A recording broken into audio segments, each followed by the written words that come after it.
amniga qaranka Baydhabo 3 Juun 2018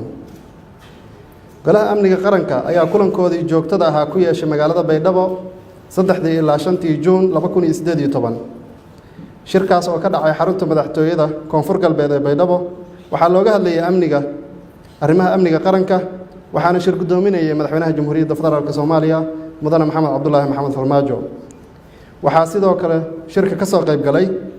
ra'iisul wasaaraha xukuumadda federaalka Soomaaliya mudane Xasan Cali Khayre madaxweynaha dowlad goboleedka Puntland mudane Cabdiweli Maxamed Cali Gaas madaxweynaha dowlad goboleedka Jubbaland mudane Axmed Maxamed Islaam madaxweynaha Koonfur Galbeed mudane Shariif Xasan Sheekh Aadan madaxweynaha Galmudug mudane Axmed Ducaale Geelle Xaaf madaxweynaha Hirshabeelle mudane Maxamed Cabdi Waare gudoomiyaha gobolka Banaadir ahna duqa magaalada Muqdisho mudane Cabdiraxmaan Cumar Cusmaan Injineer Yariiso wasiirka koowaad ee Galmudug Sheekh Maxamed Shaakir Cali Xasan wasiirka arrimaha gudaha federaalka iyo dib u heshiisiinta dowladda federaalka Soomaaliya wasiirka amniga gudaha wasiirka difaaca la taliyaha amniga qaranka wasiirada dowlad goboleedyada iyo taliyayaasha ciidamada qalabka sida goluhu wuxuu u mahadcelinayaa madaxweynaha Koonfur Galbeed mudane Shariif Xasan Sheekh Aadan iyo dhammaan hay'adaha iyo shacabka Koonfur Galbeed oo si habsami leh u martigeliyay shirkan goluhu wuxuu sidoo kale u mahadcelinayaa ciidamada amniga Koonfur Galbeed ciidamada xoogga dalka Soomaaliyeed iyo ciidamada AMISOM qodobka koowaad arrimaha amniga goluhu markii uu dhageystay talooyinka ay soo jeediyeen guddiga farsamada ee amniga qaranka tixgeliyeenna aragtida iyo talooyinka ku saabsan amniga dalka goluhu wuxuu isku raacay qodobada hoos ku xusan kow madax bannaanida golaha amniga qaranku wuxuu adkeynayaa midnimada wadajirka iyo madax bannaanida Soomaaliya in ay tahay lama taabtaan laba ka hortagga khataraha golaha amniga qaranka markii uu dhageystay khataraha amni ee argagixisadu ka geysanayaan dalka waxa uu adkeynayaa in la dardar geliyo qalabaynta iyo tayeynta ciidamada qalabka sida labada heer lana siiyo tababaro iyo xirfado la xiriira qaababka looga hortagi karo falalka argagixisada qorshaha kala guurka golaha amniga qaranku wuxuu ansixiyay qorshaha kala guurka kaasoo loo arkay inuu yahay qorsho horseedaya in Soomaalidu hanato kuna filaata amnigeeda iyadoo la raacayo talaabooyinka soo socda kow in si wadajir looga miro dhaliyo fulinta wajiga koowaad ee qorshaha kala guurka oo dhigaya qaabka lagu howlgelinayo ciidamada xoogga dalka Soomaaliyeed iyo ciidamada booliska ee labada heer oo ay ka mid yihiin daraawiishtu laba ciidamada ka tirsan daraawiishta Koonfur Galbeed ee qayb ka noqonaya howlgallada qorsheysan ee lagu furayo wadada muhiimka ah ee u dhaxaysa Muqdisho iyo Baydhabo howlgalkan waxaa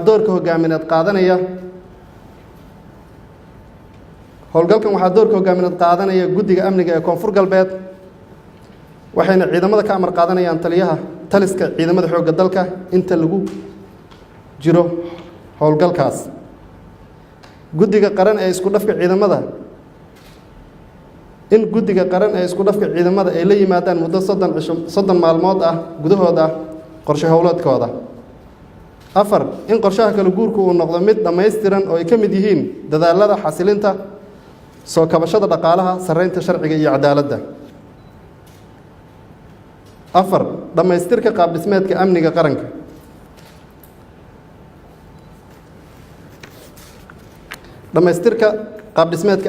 goluhu wuxuu ansixiyay in muddo 30 maalmood gudahood ah lagu howlgeliyo xafiisyada amniga dowlad goboleedyada iyo gobolka Banaadir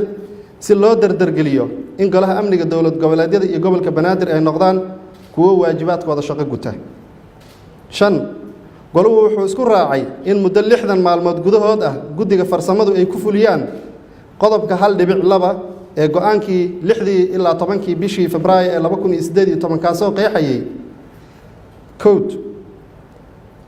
dowladda federaalku waxa ay ka caawinaysaa ciidamada booliska dowlad goboleedyada oo ay ku jiraan daraawiishtu hub saanad agab ciidan raashin daawo gunno tababar iyo tayeyn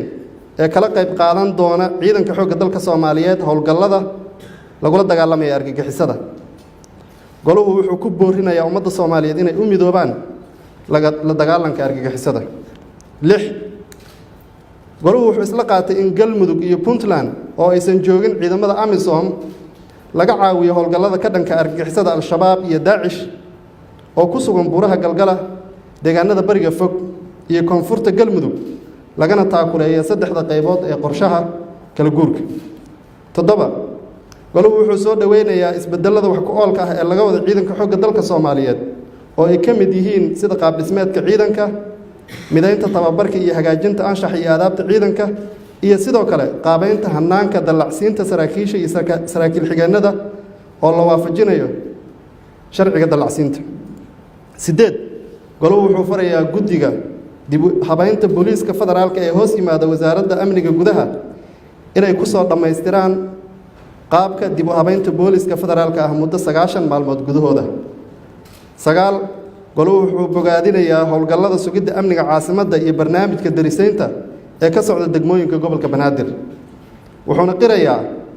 in deegaanada ku dhow caasimadda ee Shabeellaha Dhexe iyo Shabeellaha Hoose ay qayb muhiim ah ka yihiin sugidda amniga caasimadda. intaas waa intii amniga ku saabsaneed arrimaha siyaasadda. goluhu wuxuu sidoo kale falanqeeyay qodobada soo socda: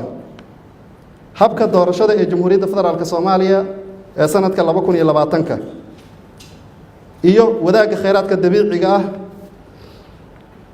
bilfur, shidaalka iyo macdanta. goluhu wuxuu bogaadinayaa qodobkiisa koowaad waxqabadka guddiga wadaxaajoodka iyo wasaaradaha ka shaqeeya tubta siyaasadda loo dhan yahay. goluhu wuxuu bogaadinayaa horumarka laga sameeyey howlaha la xiriira dib ula falgelidda hay-adaha dhaqaalaha adduunka, gaar ahaan wada shaqaynta ay xukuumaddu la leedahay hay-adda lacagta adduunka IMF iyo bangiga adduunka World Bank, oo uu goluhu dhiirigelinayo in la sii adkeeyo wada shaqayntaas si wada jir ahna loola dagaalamo musuqmaasuqa lana joogteeyo nidaamka isla xisaabtanka. goluhu wuxuu go'aamiyey in si degdeg ah loo mideeyo canshuuraha dalka sida canshuurta furdooyinka, macaashka shaqaalaha iyo faa'iidada ganacsiga. goluhu wuxuu ku heshiiyey in dalka laga hirgeliyo doorasho qof iyo cod ah sanadka 2020 sida ku cad heshiiska habka doorashada ee lagu saxiixay magaalada Baydhabo 5 bisha Juun 2018. goluhu wuxuu soo dhaweeyey isla markaasna bogaadiyey horumarka laga sameeyey wada tashiyada, caqabadaha ka hor imaan kara doorashooyinka iyo daraasaadka diiwaangelinta codbixiyayaasha, wuxuuna goluhu faray in guddiga madaxa bannaan ee doorashooyinka soo dhammaystiraan kala xulashada nidaamka diiwaangelinta. 6 goluhu wuxuu isla qaatay in howlaha dib u eegista dastuurka la sii dardargeliyo laguna soo gabagabeeyo sanadkan 2018 ayada oo qodobada dib u eegista loo kala horumarinayo sida ay u kala muhiimsan yihiin. 7 goluhu wuxuu heshiis ka gaaray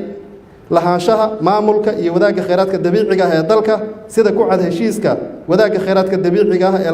lagu saxiixay magaalada Baydhabo 5 bisha Juun 2018. goluhu wuxuu faray guddiga farsamada ee Golaha Amniga Qaranka in ay soo gudbiyaan hanaanka cadaaladda iyo asluubta